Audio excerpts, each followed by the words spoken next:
మొదటి కొరింథీ పత్రిక 11వ అధ్యాయము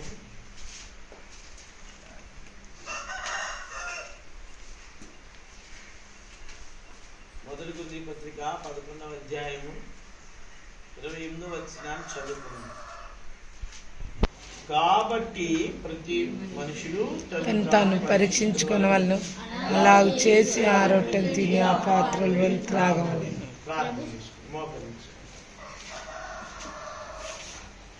మా ప్రేమగల మా ప్రియమైన తండ్రి, జీవాధిపతి అయిన మా దేవా, మా రక్షణకు కారణభూతులకు తండ్రి, మా ప్రియమైన పరలోకపు దేవా, మీకు వందనాలు చెల్లిస్తూ మీ పాదం ఎందుకు వచ్చాం. మీరు మమ్మల్ని ప్రేమించి మాకు అనుగ్రహించిన శ్రేష్టమైన ఈ ఆరాధన దినాన్ని బట్టి వందనాలు. మీరు ఇచ్చిన మంచి వాతావరణాన్ని బట్టి వందనాలు. మీరు కురిపిస్తున్న వర్షాన్ని బట్టి కూడా మీకు వందనాలు చెల్లిస్తున్నాం. దైవ తండ్రి, ఈ సమయమున మాలాంటి వారిని మీరు రానిచ్చారు, మాలాంటి వారి ఆరాధన ఆగ్రహించారు. దేవా, ఈ సమయాన్న మీరు మీ కుమారుడు యేసుక్రీస్తు ప్రభువారి యొక్క రక్తమునకును శరీరం సాదృశ్య రొట్టెను మా మధ్య పలను మా మధ్య ఉంచారు. ఈ బలలో మేము పాలు పొందినదిగా ఓ పరిశుద్ధాత్మ దేవా, మమ్మల్ని అందరినీ సర్వ సంపూర్ణతలోనికి మేము వచ్చినట్లుగా మీరు కృప దయచేయండి. లేఖన భాగంలో మా జీవితాలను పరీక్షించుకున్నట్లుగా మీరు సహాయం చేయండి. దేవా, మీ ధర్మశాస్త్రం ఆశ్చర్య సంగతి మేము చూసినట్లుగా మా కళ్ళు మీరు తెరవండి. దేవా, జీవజల బొక్కలు ఎదురు మమ్మల్ని నడిపించండి తండ్రి. మీ వాక్యమును బ్రతికించేది, మీ వాక్యములు కట్టేది, మీ వాక్యమును నాయన జీవింపజేసేది కనుక అలాంటి దేవా, మీ వాక్యము జీవితం కూడా మాటలు మీ కరుణాపేట నుంచి మీ పరిశుద్ధాత్మ ద్వారా మీ కుమారుడు యేసుక్రీస్తు వారి రక్తం ద్వారా మా మీద కుమరించండి. దేవా, వాక్యముతో మమ్మల్ని నింపమని కోరుతున్నాను.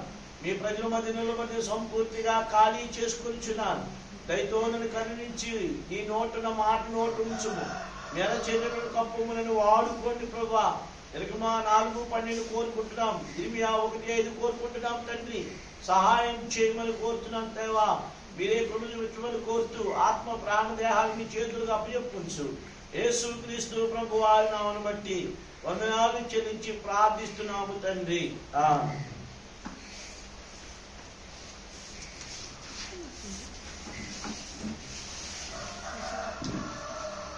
మనము వారం వెంబడి వారము బలలో మనం పాలు పొందుతున్నాం.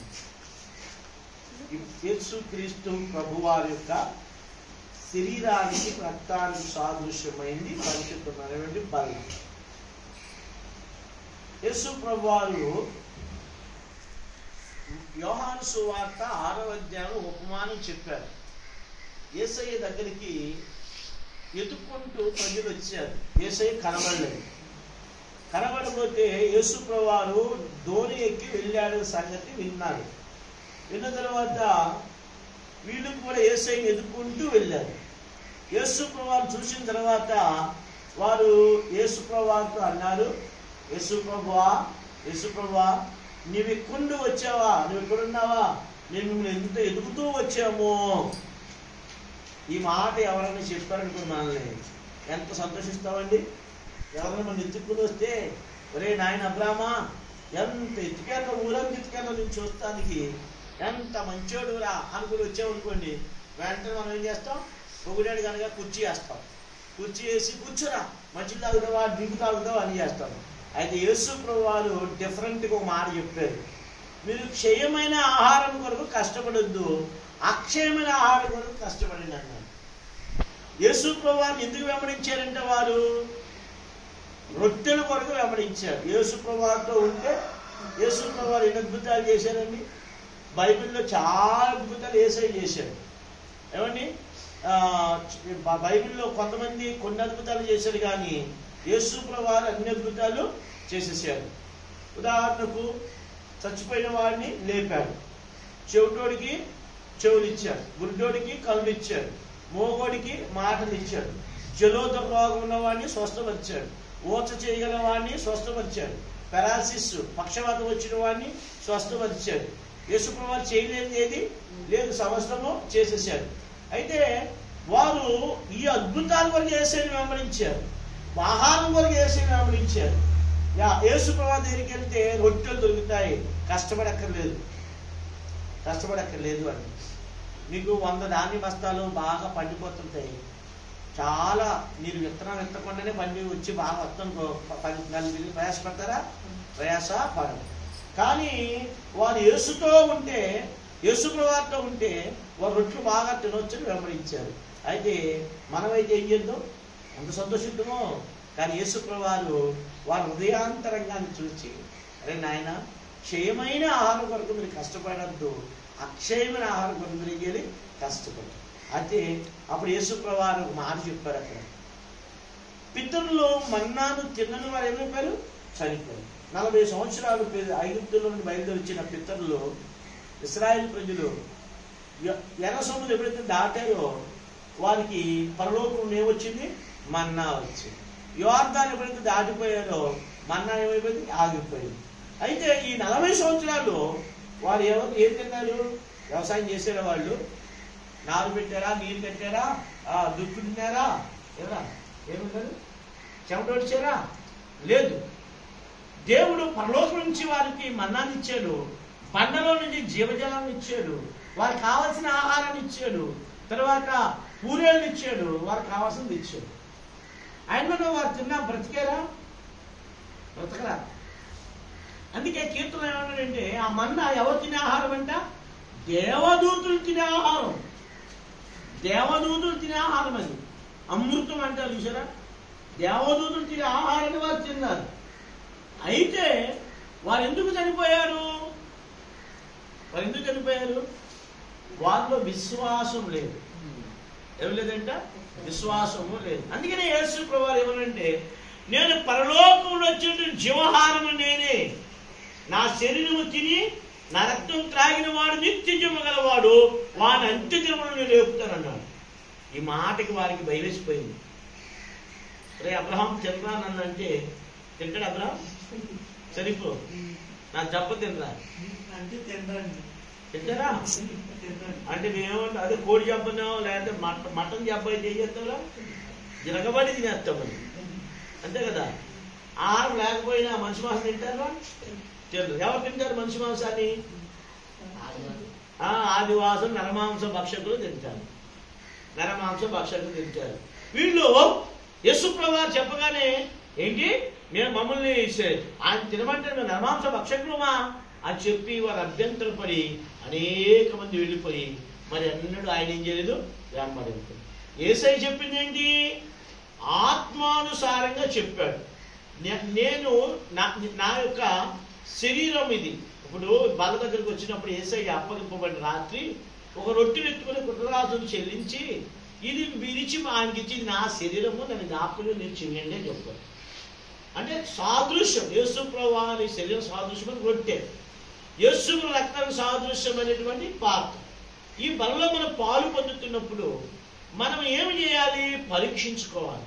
క్షయమైన దాని కొరకు యేసయ్య దగ్గరికి వచ్చామా? అక్షయమైన దాని కొరకు యేసు ప్రభు దగ్గరికి వచ్చాము. క్షయమైపోద్ది లోకంలో, ఆస్తి క్షయమైపోద్ది, పేరు క్షయమైపోద్ది, పెళ్లిళ్ళు చేసుకుంటే క్షయమైపోతారు, భూములు సంపాదించే క్షయమైపోతారు. కొంతకాలం ఈ లోకంలో ఇది ఎంత కొంతకాలమే ఉంటాం. కానీ అక్షయమైంది పరలోకంలో ఉంది. అందుకని భూమి మీద మనం అక్షయమైన దాని కొరకు ఏంటి? క్షయము అంటే అక్షయమైంది చెప్పండి. క్షయము అనేది రాదు, క్షీణించిపోయేది. క్షీణించుట క్షయమైపోతుంది అంటారు. క్షయ వ్యాధి ఏంటి? వ్యాధి ఏ వ్యాధి? క్షయ వ్యాధి అంటే అర్థం ఏంటి చెప్పండి? ఏ వ్యాధి అది? మొదలు వ్యాధి ఏంటంట? టీబీ వ్యాధి. క్షీణించుకోవడం. కాబట్టి చూడండి, టీబీ వచ్చిన వాళ్ళు ఏం చేస్తారు? వాళ్ళు క్షీణించిపోతా ఉంటారు. కాబట్టి ఈ లోకం క్షీణించిపోయేది. అక్షయమైనదంటే అర్థమైంది క్షయము కాని, క్షయము అంటే నిత్యత్వం వరకు ఉండేది. కానీ భూలోకంలో మనము అక్షయమైన దాని కొరకు ఏం చేయాలి? కష్టపడాలి. కాబట్టి అయితే దేవుడు ఈ లోకంలో ఉన్నప్పుడు వదిలేస్తాడా అంటే వదలడు, దేవుడు వదలడు. కాబట్టి అయితే మనము అందుకని మత్తయి సువార్త 6వ అధ్యాయం చివరిలో అంటాడు యేసయ్య, నా నీతిని ఆ రాజ్యాన్ని వెతకండి, అవన్నీ మీకు నేను ఇస్తాను అంటాడు. మనం ఎప్పుడు ఏమనుకుంటా, ఏమి తింటామా, ఏమి త్రాగుదామా, ఏమి సుఖిద్దామా అని మనం ఏమి చింతిస్తామంట. చింతలు ఎక్కువ కదా. దేని గురించి చింతిస్తుంటాం? ఇల్లు కట్టలేదని చింతిస్తుంటాం, కూతురు పెళ్లి చేయలేదని చింతిస్తుంటాం, కొడుకు మాట్లాడలేదని చింతిస్తుంటాం. ఎవరా అప్పుడు అంతేనా? అన్నిటికీ మళ్ళీ పంటలు పండదని చింతిస్తుంటాం, భర్త గారు మాట్లాడలేదని చింతిస్తుంటాం. అన్ని చింతలా ఉంటాయి. ఏంటి నీ చింతలు అంటే అన్ని చింతలు ఉంటాయి. మనకున్న చింతలు ఎవరికీ లేదు భూమి మీద. ఒకసారి ఒక తల్లి పిచ్చుక పిల్ల పిచ్చుక మాట్లాడుకున్నాను. పిల్ల పిచ్చుక అడిగిందంట, అమ్మ భూమి మీద మనుషులేంటి ఎప్పుడు దిగులుగా ఉంటారు, తర్వాత ఏంటి కలవరం పడుతూ ఉంటారు, అక్కడ పరిగెత్తి ఇక్కడ పరిగెత్తాడు పరిగెత్తాడు అని అంటే ఆ తల్లి పిచ్చుకుందంట. అన్నయ్య ఏమందంటే వాళ్ళు మనుషులే అన్న. వాళ్ళు ఎవరు? మనుషులే అన్న. అప్పుడు చిన్న పిచ్చుక అడిగిందంట, మనకు కలిగిన పరలోకపు దేవుడు వారికి లేరా అని అడిగింది. ఏంటి? మనకు కలిగి ఉన్న పరలోకపు దేవుడు వారికి లేరా, అందుకనే ప్రజలు తిరుగులాడుతున్నారు అని అడిగింది. అది నేసే ఏమన్నాడు, ఆకాశ పక్షులు చూడండి విత్తవు పోయవు పొట్లలో కూర్చున్నాడు, అయినను దేవుడు వాడికి తగిన ఆహారం ఏం చేస్తాడు, దేవుడు ఇస్తున్నాడు. అందుకే కీర్తనలో 146వ అధ్యాయము 147వ అధ్యాయం అని చదివితే అక్కడ ఆయన భూమి కొరకు ఆయన మేఘములను ఆకాశం మేఘంతో కప్పుతాడండి. భూమి కొరకు ఏం చేస్తాడు? వర్షాన్ని కుమ్మరిస్తాడు. ఎందుకు వర్షము? పశువులకు పర్వతంలో గడ్డిని మొలిపిస్తాడు. అరచు పిల్ల కాకులకు ఏమిస్తాడు? ఆహారం ఇస్తాడు. మరి మనుషు పిల్లలకి ఏమిస్తాడు? ఎవరన్నా ఏమిస్తాడు? మంచి గోధుమలతో తృప్తిపరుస్తాడు, కొండ తేరుతో తృప్తిపరుస్తాడు. ఇది దేవుని ప్రణాళిక. అయితే మనము చింతించటం వలన, నేను కూడా అనేకం చింతిస్తూ ఉంటాను, అనేకమైన వాగ్దానాలు మనకు ఉన్నాయి. చింతించడం ద్వారా ఏమి మనం ఏమి చేయలేం. ఒక మోరడు ఎక్కువ చేయలేం, తక్కువ చేయలేం. చింతించడం ద్వారా ఏమవుద్ది చెప్పండి? చెప్పాలి. తల ఊడిపోద్ది, నల్లంటికలన్నీ తెల్లంటికలు అయిపోతాయి. ఎలా ప్రమాదేనా? మొత్తం వేడి ఎక్కువైపోద్ది, బీపీ పెరిగిపోద్ది. బీపీ అనగల షుగర్ వచ్చేస్తుంది. ఈ రెండు ఎక్కువైపోద్ది. ఏమైపోద్ది? మనుషుల బాడీలోని ఆరోగ్యం ఏమైపోద్ది? కళ్ళు పోతాయి, గుండె పనితీరు తగ్గిపోద్ది. ఒకటి ఒకటి ఒకటి ఒకటి ఏమవుద్ది? ఏమైపోద్దిరా? పని ఆగిపోద్ది. కాబట్టి ఇవన్నీ కూడా చింతించటం వల్ల, ఆందోళన పడటం వల్ల. అయితే ఇక్కడ మనకి జ్ఞాపకం చేసుకోవాల్సింది ఏంటంటే, మనల్ని చూచున్న దేవుడు ఒక ఆయన ఉన్నాడు. ఏ దేవుడైనా? చూచుచున్న దేవుడు. ఇక్కడ హాగరు అబ్రహాము దాసు. ఈ హాగర్ని ఎక్కడ తీసుకొచ్చాడు దేవుడు? క్షమించాలి, అబ్రహాం ఎక్కడ తీసుకొచ్చాడు? ఐగుప్తు. ఇప్పుడు ఆదికాండం 12వ అధ్యాయంలో దేవుడు అబ్రహాముతో చెప్పాడు, నీవు బయలుదేరి నీ ఇంటి నుండి, నీ తండ్రి ఇంటి నుండి, బంధువులంతా నుండి నువ్వు బయటికి నువ్వు రా, నీ దేశం బయటికి రా, నేను నీకు చూపించే దేశంలోకి నువ్వు రా అన్నాడు. పాప అబ్రహాం గారు ఎంతో విశ్వాసముతో ఏం చేశాడు? భార్యను అందరూ తీసుకుని ఏం చేశాడు? వెళ్ళిపోయాడు. అప్పుడు బహుశా మనం అలా వెళ్ళామనుకోండి, ఎవరైనా అడిగితే ఎక్కడికి వెళ్తున్నావురా? అబ్రహాం ఎక్కడికి వెళ్తాడో తెలుసా? తెలియదు. ఏ దేశం అండి? తెలియదండి. ఏ దేవుడు అండి? తెలియదండి. ఒక దేవుడు చూశాడు, సర్వశక్తి గల. అక్కడ రాయడు మహిమ గల దేవుడు ప్రత్యక్షమాయన రాయడు. ఏ దేవుడు ప్రత్యక్షమైన అబ్రహాంకి? మహిమ గల దేవుడు ప్రత్యక్షమైన తర్వాత అన్ని మర్చిపోయి, అబ్రహామా నువ్వు నా బయటికి రా అంటే దేవుడు వాయ వచ్చేస్తానన్నాడు. అన్ని వదిలేసుకుంటా, వచ్చేస్తున్నానయ్యా, నీ దేశంలో నుండి, నీ బంధువులందరినీ, నీ తండ్రిని బయటికి రా అంటే మూటలు సర్దేసి వెళ్ళిపోయారు. అడుగుతున్నాడు, అబ్రహామా ఎక్కడికి వెళ్తున్నావురా? తెలియదండి. ఏ దేశానికి వెళ్తున్నావు? తెలియదండి. ఏ భాష మాట్లాడతారు? తెలియదండి నాకు అంటే అందరూ ఏమంటారండి? ఇప్పుడు మనం ఊర్లో బట్టలు సర్దేసుకుని భుజాన్ని వేసుకుని వెళ్ళిపోతున్నాం, ఎవరో దేవుడు వెళ్తున్నావురా అంటారు. తెలియదురా అని అనుకోండి. అరే ఎక్కడికి ఏ బస్సు ఎక్కుతున్నారా? తెలియదండి అంటే వాళ్ళు ఏమంటారు? వాళ్ళ ఈ పిచ్చి పట్టిందిరా అంటారు. అంటారు లేదా? కానీ అబ్రహాము ఒక్క దేవుని పిలుపు విని ఆయన ఎక్కడికి వెళ్తున్నాడో తెలియకుండా విశ్వాసముతో వెళ్ళాడు. అందుకే అబ్రహాముకి ఏం పేరు పెట్టారండి? విశ్వాసులకు తండ్రి. విశ్వాసులకు తండ్రి. అబ్రహాముకి దేవుడు ఇచ్చిన ఆదికి ఏమి తెలుసా? యూదుల దగ్గరికి వెళ్ళి యూదులారా, మీ మూల పితరుడు ఎవరో, మూల పురుషుడు ఎవరని అడిగితే వాళ్ళు అబ్రహాం పేరు చెప్తారు. అలాగే ముస్లిమ్స్ దగ్గరికి వెళ్ళి మరి మీకు మూల పురుషుడు ఎవర్రా అని అడిగితే ఏమన్నాడు? ఇబ్రహీం అంటారు, అంటే అబ్రహాము అంటారు. క్రైస్తవ దగ్గరికి వెళ్ళి మీకు ఎవర్రా అంటే ఎవరి పేరు చెప్తాం? అబ్రహాము విశ్వాసులకు తండ్రి, అనేక జన్మలకు తండ్రి. అంటే మన విశ్వాసము ద్వారా దేవుని దగ్గర సాక్ష్యం పొందుతాం. అబ్రహామును దేవుడు పిలిచాడు. అయితే అబ్రహాములో తప్పులు లేవా? చాలా ఉన్నాయి అబ్రహాములో తప్పులు లేదుగా. 24 సంవత్సరాలు 75 సంవత్సరాలు ఉన్నప్పుడు దేవుడు పిలిచాడు. 99వ సంవత్సరం వచ్చేటప్పుడు వరకు కూడా ఆయన పడుతూ లెగుస్తూనే ఉన్నాడు. మొదటిదిగా ఆయన ఏంటి? దేవుడు చెప్పిన తర్వాత ఎక్కడికి వెళ్ళాడు? కనానికి వెళ్ళాడు. కనాన్లో కరువు వచ్చింది. కరువు వస్తే దేవుడి దగ్గర అడగాలి కదా. అడగకుండా ఎక్కడికి వెళ్ళిపోయాడు? ఐగుప్తుకి వెళ్ళిపోయాడు. అది మనం కూడా అనేక సార్లు దేవుని యొక్క విచారణ చేయకుండా ఏం చేస్తుంటాం? వెళ్ళిపోతుంటాం. ప్రభువా, ఈ వివాహం చేయొచ్చా లేదా? ప్రభువా, ఇక్కడికి వెళ్ళాలా లేదా? ప్రభువా, ఈ పంట వేయాలా లేదా అని ప్రతిదీ కూడా దేవుని యొక్క ఏం చేయాలి? మనం విచారణ చేయాలి. ఏమన్నా దుర్గమ్మ గారు ఏం చేయాలి? విచారణ చేయాలి.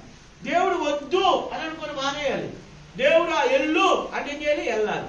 ఎందుకని? ఆ మార్గంలో ఏముందో మనకు తెలియదు. చూడండి, ఏదైనా అడవిలోకి వెళ్తా ఉన్నప్పుడు కాలి మాట చూసుకుని వెళ్తారు. ఎవరి మనుషులు కనబడ్డారనుకో అడుగుతారు, రే రూట్ ఎలా ఉంది అడుగుతారు. కాబట్టి ఆ రూట్గా తెలియని వెళ్ళాలనుకోండి, ఎక్కడ పడతాం? ఏ గుంటలోనో ఏ సింహం చేతుల నోట్లో పడతాం. అందుకే దేవుని పిల్లలు కూడా ఇక్కడ బైబిల్ ఏం చెప్తుంటే, మనము కూడా ఏది చేసినా దేవుని యొక్క మనం విచారణ చేయాలి, ప్రార్థన చేయాలి. పాపం అబ్రహాం గారు అంత ఆత్మీయులు లేడు కనుక ఏంటి చెప్పా పట్టకుండా మళ్ళీ ఎక్కడికి వెళ్ళిపోయాడు?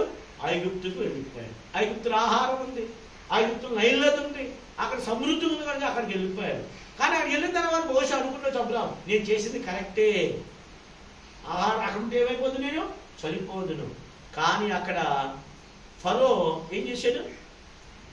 శారమును ఎత్తుకెళ్ళిపోయాడు. అప్పుడు అందమైన స్త్రీలను చూస్తే, ఇప్పుడంటే అన్నీ ఉన్నాయి కానీ అప్పుడు అందమైన స్త్రీలు కనబడితే ఎత్తుకుపోతారు, భర్తను చంపి కూడా ఎత్తుకుపోతారు. అలాంటి శార చాలా అందగట్టి రూపవతారు. అప్పుడు ఏం చెప్పాడంటే అబ్రహాం గారు, మా తల్లి నీకు ఒక దండం, నువ్వు నా భర్తమని చెప్పొద్దు. ఏం చెప్పన్నాడు? చెల్లి అని చెప్తున్నాడు. అది అబద్ధమా సత్యమా? సగం సత్యమే. ఆ దినాల్లో అంటే బహుభార్యత్వం ఉండేది. అంటే అబ్రహాం గారికి 2 భార్యలు. పెద్ద భార్యగా అబ్రహాం పుట్టాడు, చిన్న భార్యకేమో శారమ్మ పుట్టాడు. అప్పుడు అలా పెళ్లి చేసుకునేవాడు. కాబట్టి అయితే ఆయన అబద్ధం చెప్పాడు. అక్కడ నీ సహోదరుడు చెప్పు అని చెప్పాడు. ఏమని చెప్పింది? నా అన్నని చెప్పింది. చెప్పినప్పుడు తీసుకెళ్ళిపోయాడు. పాపం అబ్రహాం గారు దేవుడు ఇద్దరిని పిలిచాడు కదా, భార్యను భర్తను కూడా దేవుడు పిలిచాడు. భర్తను ఎంత ప్రేమిస్తున్నాడో దేవుడు భార్యను కూడా అంతే ప్రేమిస్తాడు. భర్తను ఎంత భద్రత ఇస్తాడు దేవుడు భార్యను కూడా భద్రత ఇస్తాడు. అందుకని ఈ భద్రత ఎవరు తీసుకున్నారు? దేవుడు తీసుకున్నాడు. దేవుడు ఏం చేశాడు? ఐగుప్తు యొక్క ఫరో ఇంటి వారికి ఏం చేశాడు? రోగం పెట్టేశాడు, గడ్డలు పెట్టేశాడు. తెలియని రోగం వచ్చేసింది, గడ్డలు వచ్చేసాడు. అప్పుడు శత్రుఘ్నాంటలు వచ్చినప్పుడు నాయన వారు తీసుకొచ్చావు కనుక జరిగింది అని చెప్తాడు. తిరిగి వచ్చిన తర్వాత వస్తూ ఇక్కడ ఆయన బాబు మా ఊరిలో ఉండదు, వెళ్ళిపోమని పంపేశారు. వస్తూ ఎవరు తీసుకొచ్చాడు? ఆయన ఆగర్ను తీసుకుని వచ్చాడు. చూడండి, మనం కొన్ని తప్పులు చేస్తాం, సరిదిద్దుకోలేని తప్పులు చేస్తాం. సరే భర్త చేశాడు, మరి ఇప్పుడు పిల్లలు లేరు. ఈ భార్య ఏం చేసింది? ఆగరు ఆ భార్య శారా ఏం చేసింది? పిల్లలు లేరు. అప్పటి వరకు ఆగరు ఎంతో నమ్మకంగా భార్య దగ్గర ఏం చేసేది? దాసత్వం శారం దగ్గర చేసేది. బాత్రూమ్ నీళ్ళు పెట్టమని నీళ్ళు పెట్టేది. అమ్మ ఆగరు జుట్టే నాకు తలకి జడ వేయగానే జడ వేసేది. ఆగరు మంచిది అంటే తెచ్చేది. ఇవన్నీ చూసిన తర్వాత ఇది చాలా మంచిదని చెప్పుకుని బాప్ మీదకి వచ్చి అని చెప్పింది, అయ్యా అబ్రాహ్మ నాకు పిల్లలు పుట్టట్లేదు, దీంతో పెళ్లి చేసుకో, ఇది పిల్ల పుడితే ఇది నా పిల్లడికి నేను పెంచుకుంటాను అని చెప్పింది. అయితే అప్పటి వరకు శారా ఎలాగుంది, ఆఖరి ఎలాగుంది, ఎంతో దీనంగా ఉంది. ఎప్పుడైతే పెళ్ళైనా కూడా దీనంగా ఉంది. తర్వాత గర్భఫలం దేవుడు ఇచ్చిన తర్వాత గర్వం వచ్చింది. అక్కడ రాయబడిన మాట ఏంటో తెలుసా? తన యజమానురాలు తన దృష్టికి నీచమైనదిగా కనబడిందండి. అంటే వ్యవసాయం నువ్వు గొడ్రాలు, నీకు దేవుడు లేడు, శపించబడిన నేను చూడు అని చెప్పి అప్పటి వరకు అమ్మగారు అనవలసింది లాగుండేది మాట. ఇదివరకు ఆగరు అని పిలగానే అమ్మగారు వస్తున్నానండి, ఇప్పుడు ఏమంటుంది ఆగరు అంటే చెప్పండి వస్తున్నాను. ఎంతమంది అలాగంటారండి? పిల్లలు పెద్ద అయిన తర్వాత కూడా చెప్పా తల్లిదండ్రులు ఏమంటారు? ఫస్ట్ నాన్న అమ్మ అంటారు. 15 సంవత్సరాలు దాటిన తర్వాత ఏమంటారు? అట్లా ఏమంటారా? వసే అమ్మా అతనుండా. ఎందుకు? గర్వం వచ్చేసింది. ఎందుకు? వయసు పెరిగింది కాబట్టి ఏంటి? గర్వం వచ్చేసింది. ఏమండి? తల్లిని వసే అనుకోరు. తల్లిని ఏమన్నాడు? ఏమే అనుకోరు. ఏమే అన్నబెట్ట అమ్మ. చాలా మంది అంటారు తల్లిని ఏమంటారు? వసే అమ్మ ఏమే పెట్టు అన్నం పెట్టండి. భార్య కాదు తల్లి. భార్య అనడమే తప్పు. అలాంటిది తల్లిని అసలు అనుకున్నాను. కాబట్టి ఇక్కడ ఈమె గర్వం వచ్చేసిన కారణాన్న ఇప్పుడు అబ్రాహాము దగ్గరికి వచ్చేది. అబ్రాహాము దగ్గరికి వచ్చి శారా వచ్చింది, నా ఉసురు నీకు తగులుద్ది అంటుంది. అంటే చేసేదంతా చేసింది ఈవిడే, మళ్ళీ ఎవరి మీద పడుతుంది? అబ్రాహాం గారి దగ్గరికి వచ్చి నా ఉసురు నీకు తగులుతుంది, ఆ దాసిని బాధ పెడుతుందంటే అబ్రాహాం గారు మంచి వాడు కనుక చేతులు వేసుకుని ఆ దాసి నీ చేతిలో ఉంది, దాన్ని ఏం చేస్తావు చేసుకోండి. అప్పుడు మొదలెట్టింది ఏంటి? కష్టపడ్డ మొదలెట్టింది. కష్టపడ్డ మొదలెట్టి ఉంటుందా? అప్పటి వరకు గరాట ఉంటుందా? పారిపోయింది. చూడండి రాయబడిన మాట అంటే 6వ వచనం, ఆదికాండము 16వ అధ్యాయం. తీరా బైబిల్లో అబ్రామా నీ గురించి చెప్తున్నాను. 6వ వచనం చదువురా. అందుకు అబ్రాహాము ఇదిగో నీ దాసి నీ చేతిలో ఉన్నది, నీ మనస్సు వచ్చినట్టు దాన్ని చేయమని శారాయితో చెప్పెను. శారాయి దాన్ని శ్రమ పెట్టినందున ఆమె ఎదురున్నది పారిపోదు. అప్పటి వరకు శ్రమ లేదు. అయితే ఎప్పుడైతే చూడండి ఐగుప్తు నుంచి వచ్చినప్పుడు నుండి వివాహం అయ్యేంత వరకు కూడా ఎంతో దీనత్వం కలిగి ఉంది. ఎవరు? ఆగరు. అయితే ఎప్పుడైతే గర్భఫలం వచ్చాడు దేవుడు, తన యజమానురాలు ఏమైపోయింది? దృష్టికి నీచమైపోయిందని. యజమానురాళ్ళు అనగా తల్లిదండ్రులు చదువుకున్నా చదువుకోకపోయినా వారిని మనం ఏం చేయాలి? గౌరవించాలి. అందుకే బైబిల్ ఏం చెప్పింది? నువ్వు దీర్ఘాయుష్మంతుడిగా ఉండాలి అంటే నీ తల్లిదండ్రులు ఏం చేయాలి? సన్మానించాలి. ఏం చేయాలి? సన్మానించాలి అంటే గౌరవంగా చూడాలి. తల్లిని కొట్టకూడదు, తిట్టకూడదు.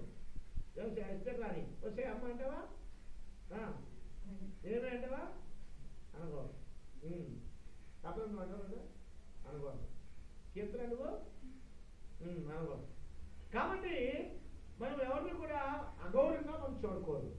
అయితే ఈమెకి సన్మానించలేదు కారణాన ఇప్పుడు వచ్చి అబ్రాహాం గారి దగ్గరికి వచ్చి చెప్తుంది, అయ్యా ఇదిగో నువ్వు నీ భార్య, ఇదిగో యాగరు నా దాసి, దాన్ని తీసుకొచ్చి నీ చేతికిస్తే ఈరోజు మీ ఇద్దరు ఒకటైపోయి, ఎలాగంటారండి, మీ ఇద్దరు ఒకటైపోయి నన్ను అవమానపరుస్తున్నారు మీరు, కాబట్టి నువ్వు నా ఉసురు నీకు తగులుద్ది అన్నాడు.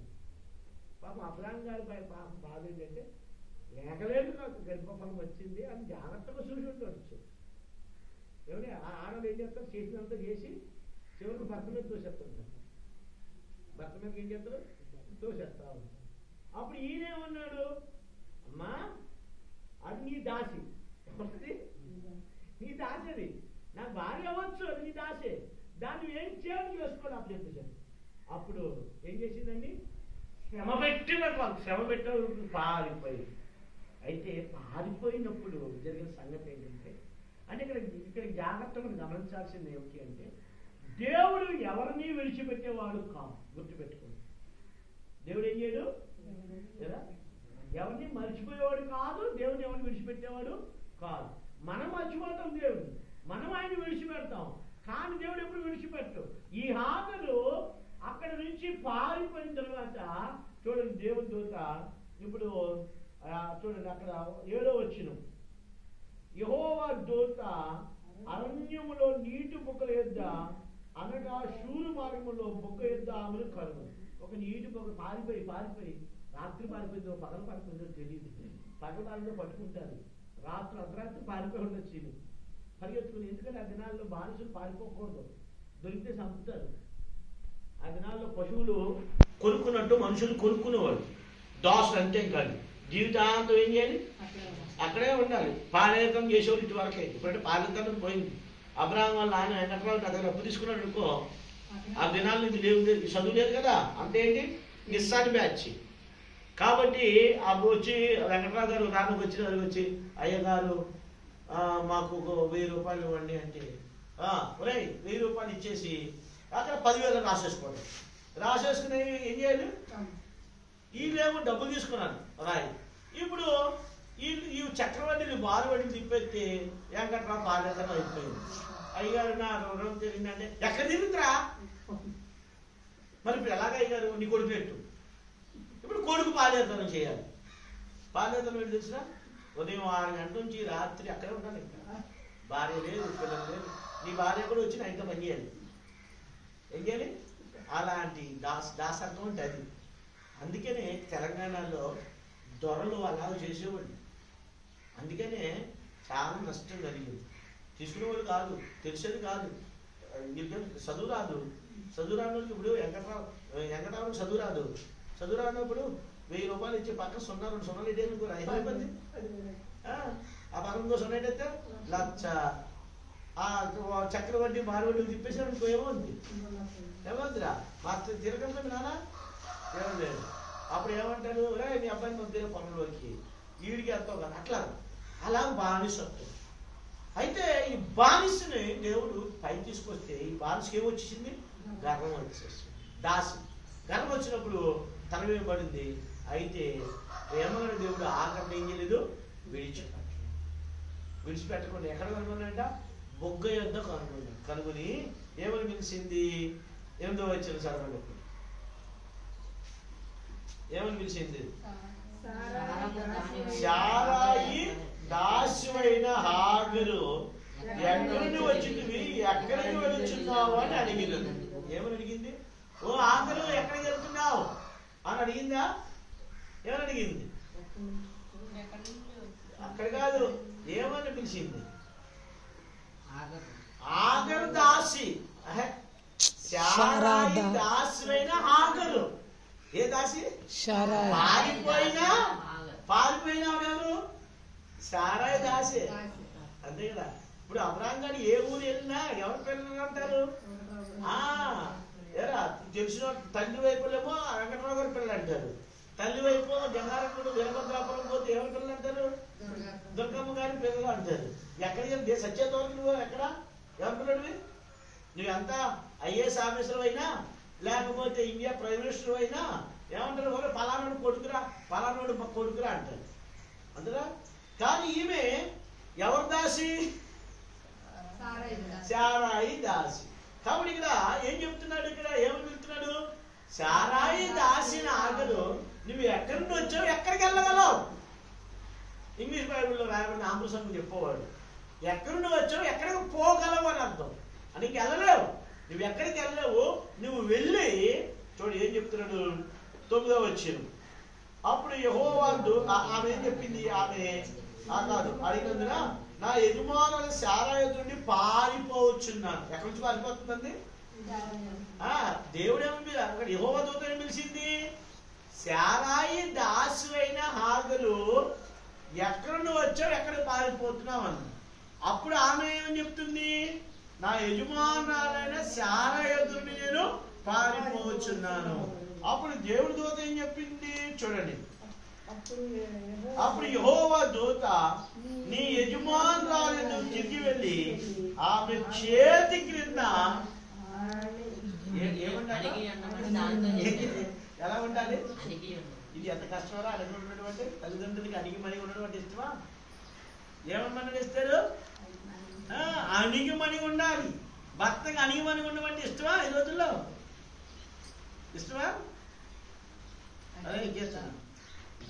పెద్దోళ్ళకి అణిగి మణి ఉంటే, మా నాన్నకి అణిగి మణి ఉంటామండి, మా అమ్మకి అణిగి మణి ఉంటామండి. మేము కొంతమంది మా అమ్మకి అణిగి మణి ఉంటామండి, తర్వాత మా అన్నయ్యకి కూడా అణిగి మణి ఉంటావా అనండి. అయ్యి చాలా మంది అణిగి మణిగి ఉండాలి అండి అనగా. కాబట్టి అణిగి మణిగి ఉన్నప్పుడే మామ నీకు కూడా అణిగి మణిగి ఉండాలా మేము అంటాం. కాబట్టి అది అనకూడదు. మనం ఏం చేస్తున్నా, దేవుడు మనకి ఇచ్చిన వాళ్ళ పెద్దోళ్ళకి ఇది అణిగి మణిగి ఉండాలి. అణిగి మణిగి ఉంటేనే ఓ మాట చెప్తారు. సరే విధానం. దానిమ్మ పండు ఉంది. దానిమ్మ గింజ ఎంత అందంగా కనబడుతుంది. ఒక వ్యక్తి నాకు చెప్పాడు, దానిమ్మ గింజ దగ్గరికి వెళ్ళి, దానిమ్మ గింజ నువ్వు ఎందుకు అంత అందంగా ఉన్నావు అంటే, అయ్యా దేవుడు నన్ను ఇక్కడ కొట్టాడు అనిగున్నాను, ఇక్కడ కొట్టాడు అనిగున్నాను, ఇటు కొట్టాడు అనిగున్నాను, ఇటు కొట్టాడు అనిగున్నాను. కాబట్టి మమ్మల్ని అందరం తీసుకొచ్చి ఎక్కడ పెట్టేశాడు? ఒక దాంట్లో భద్రపరిచాడు అణిగి ఉన్నాం, అందుకే మాకు అంత అందం వచ్చింది అని.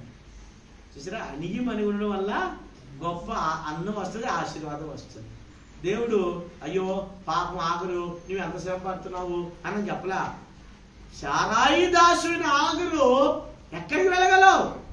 ఆమె చెప్పింది, అయ్యా నా యజమానురాలైనటువంటి శారాయి దగ్గర నుంచి పారిపోతున్నాను అంది. అప్పుడు ఏమవుతుంది? నువ్వు వెనక్కి వెళ్ళు, మళ్ళీ ఎడగలే వెళ్ళి నీ యజమానురాలు శారాయి చేతి కింద అణిగి మణిగుండు. అప్పుడు దేవుడి వాగ్దానం ఏం చేశాడు చూడండి. మరియు 10వ వచనం, మరి యెహోవా దూత నీ సంతానం నిశ్చయముగా విస్తరింపజేసేదును, అది లెక్కింపలేని విస్తారము దాంతో చెప్పాడు. చూసారా, అణిగి మణి ఉండడం ద్వారా దేవుడు ఇచ్చిన వాగ్దానం ఏంటి? ఒకవేళ ఆమె ముందుకు వెళ్ళిపోయిందనుకో, దేవుడు మాట్లాడాలనుకోండి, ఈ రోజు ఇస్మాయిలీలు ఉండరు, ముస్లిమ్స్ ఉండరు. ముస్లిమ్స్ మన భారతదేశంలో రియల్టీ ముస్లిమ్స్ కాదు.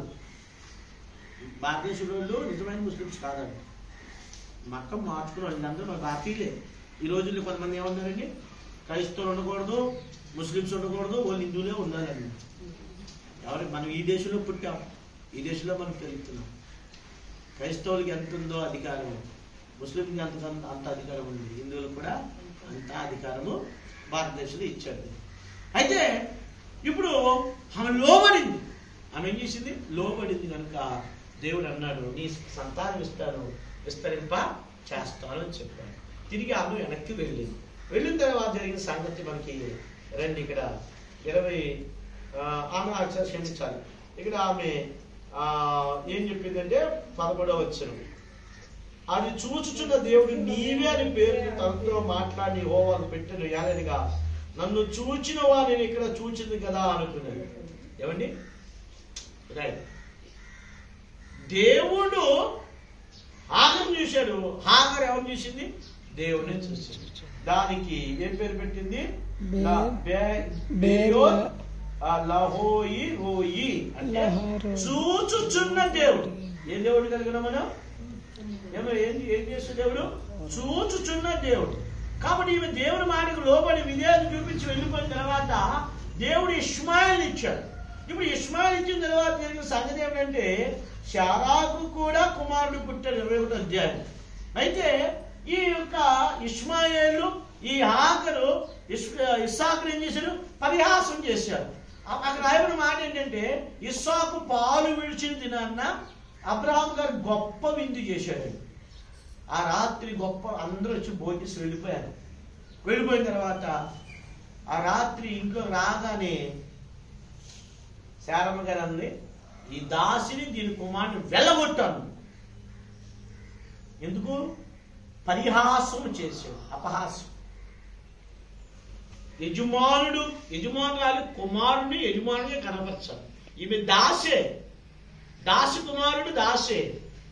కానీ ఇస్సాకును అవమానపరిచిన కారణాన్న ఏం చేయబడింది? గెంటి వేయబడింది.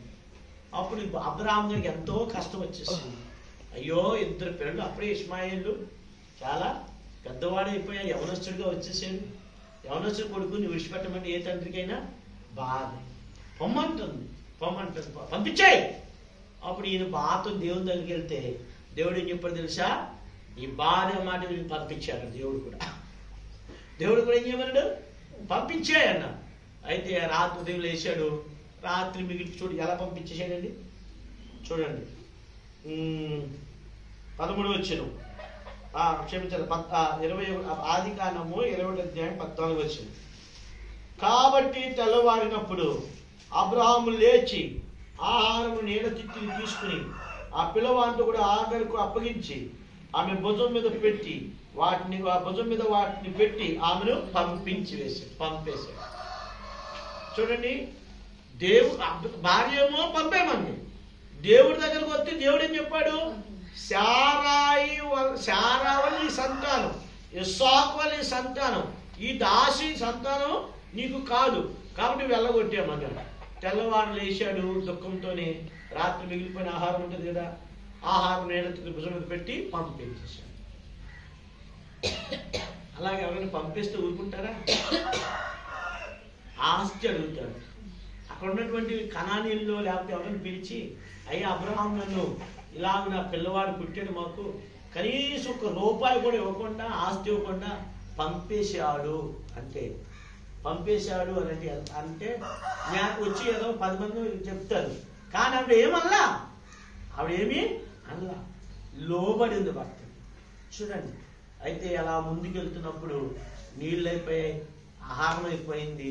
అయితే అక్కడ రాయబడింది ఏంటంటే, చూడండి 15 ఒక పొద కింద పడవేసి 16 వచ్చింది. ఈ పిల్లవాడి చావు నేను చూడలేను అనుకుని వింటి వేద దూరం వెళ్ళి అతనికి ఎదురుగా కూర్చుని ఆమె ఎదురుగా కూర్చుని ఎలుగెత్తి ఏడ్చింది. ఆ పిల్లవాడిని తీసుకెళ్ళి వెళ్తే ఆ ఎడారి ఒక పొద దగ్గర పడుకోబెట్టింది. ఆహారం అయిపోయింది, నీళ్ళు అయిపోతే ఇంక ఎడారిలో మనిషి బతుకుతాడా? మనిషి బ్రతకడు, నీళ్ళు లేకపోతే బ్రతకడు. కాబట్టి ఇప్పుడు ఇక ఈ పిల్లవాడు చచ్చిపోతాడు, ఈ చావు చూడనుకుని చెప్పి ఎలుగెత్తి ఏడ్చింది. అప్పుడు చూడండి, చూచిన దేవుడు ఆమె యొక్క స్వరాన్ని కూడా విన్నాడు. గుర్తుపెట్టుకోండి, మన సమస్యల్లో ఇబ్బందులు ఎదుర్కొన్నప్పుడు దేవుడు, అందుకే దావీదు అంటాడు, నేను ఎలుగెత్తి దేవునికి ప్రార్థన చేస్తున్నాను. ఎలుగెత్తి నువ్వు ఒంటరిగా ఉన్నప్పుడు ఎలుగెత్తి ప్రార్థన చేస్తే దేవుడు ఆ ప్రార్థన వింటాడు. కాబట్టి నువ్వు ఎక్కడికో వెళ్ళమని చెప్పలా, ఆఖరితో చెప్పాడు. ఎక్కడ నీరుందంట చూడండి 17 వచ్చిన దేవుడు ఆ చిన్నవాడిని మన వినెను. అప్పుడు దేవుడు ఆకాశం ఆఖరి పిలిచి, ఆగరు నీకేమొచ్చింది, భయపడకము. ఆ చిన్నవాడున్న చోట దేవుడు వారి స్వరం విని ఉన్నారు. తల్లి కుమారుడు ఏం చేస్తారు? ఆత్మకి ఎలుగెత్తి ఏడుస్తున్నారు. అయ్యో నేను చనిపోతాం. ఈయనేమనుకున్నాడు, నేను చనిపోతే మా అమ్మకి దిక్కేంటి, మా ఆవిడేమనుకు నా కొడుకు చచ్చిపోతున్నాడు ఇప్పుడు, కానీ మాకు దిక్కేంటి, ఈ అడవిలో దిక్కేంటి, అయ్యో నీళ్లు కావాలి, మాకు నీళ్ళు లేవు, ఆహారం లేదు, కట్టుకున్న భర్త పంపేశాడు. ఏమండి, తండ్రి కూడా కొడుకు వెళ్ళిపోతుండే ఎంత బాధ. కొడుకు అప్పటి వరకు వాళ్ళు కలిసి జీవించారు. ఇష్మాయేలు అబ్రహాం కలిసి జీవించారు. ఒకే రోజు సున్నతి పొందిన వాళ్ళు, ఒకరి నుంచి వరకు ఉండలేదు. దేవుని మాట విని లోబడి అబ్రహాం పంపేశాడు. ఇప్పుడు ఎంత దారుణం అండి, తండ్రి పంపేస్తే, ఒరే నువ్వు నా దగ్గర ఉండక వెళ్ళిపోవాలంటే వెళ్ళిపోతే ఇప్పుడు చిన్నవాడు ఏడుస్తున్నప్పుడు పరలోకం దేవుని దూత ఏమందంటే, ఆగరు నువ్వు భయపడకము,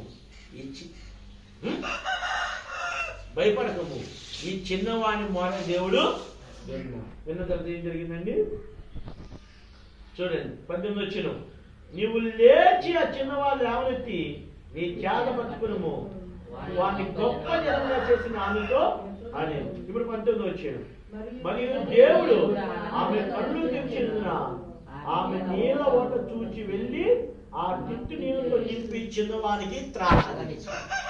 చూసారా నీళ్ళు ఎక్కడున్నాయి? ఆమె కూర్చుని దగ్గరే ఉన్నాయి. కళ్ళు ఏమైపడ్డాయి? మూయపడ్డాయి. కాబట్టి దేవుడు మనం ఒరే అక్కడ నుండి సాయం వస్తుందేమో, ఎక్కడ నుండి సాయం వస్తుందేమో, ఎక్కడి నుంచి వస్తుందేమో సాయం, ఈ జాతరలో కాదు, ఉన్న చోట్ల దేవుడు మనకు సహాయం చేస్తాడు. అయితే ఆఖరికి సాయం చేసేవాడు నీకు నాకు సహాయం చేస్తాడు. అందుకే దేవుడు మనము ఎలుగెత్తి ప్రార్థన చేయాలి. దేవుడు వినేంత వరకు ఏం చేయాలి? ప్రార్థన చేయాలి. ఆమె కళ్ళు తెరవబడినప్పుడు నీళ్ళ ఓట వచ్చింది. ఆ నీళ్ళ ఓట తీసుకున్న తర్వాత ఆమె ఎక్కడ నివసించిందని రాయబడింది 20 వచనం. దేవుడు ఆ చిన్నవాడికి తోడైండెను, అతడు పెరిగి పెద్దవాడై అరణ్యముల కాపురం నుండి ఇలుకాడయ్యను. అతడు పారాను అరణ్యంలో ఉన్నప్పుడు అతని తల్లి ఐగుప్తు దేశం నుండి ఒక స్త్రీని తెచ్చి అతనికి పెయింటింగ్ చేశాడు. చూడండి, చచ్చిపోతాడు అనుకున్న వాడు దేవుడు ఏం చేశాడు? బ్రతికించాడు. కాబట్టి ఇక్కడ చూచుచున్న దేవుడు ఏ దేవుడైనా చూచుచున్న దేవుడు. మన కష్టము, మన బాధ, మన దుఃఖము, మన ఇబ్బంది, మన ఇరుకు అంతా చూస్తున్న దేవుడు. మనం చూడట్లేదు అనుకుంటాం, కానీ ఆఖరుకు సహాయం చేసే దేవుడు ఈ మధ్యాహ్న కాల సమయంలో మనకు కూడా ఏం చేస్తాడు? సహాయం చేస్తాడు.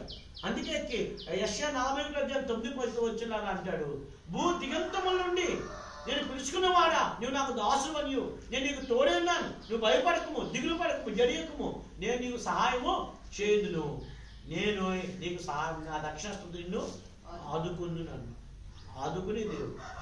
కాబట్టి మనము క్షయమైన దాని కొరకు ప్రయాసపడుతున్నామా, అక్షయమైన దాని కొరకు ప్రయాసపడుతున్నామా, దేశకు మనం ఎందుకు వెంబడిస్తున్నాం, అది మనం జ్ఞాపకం చేసుకుంటే నువ్వు క్షయమైన ఆహారం కొరకు కష్టపడితే ప్రతిఫలం నీకు రాదు.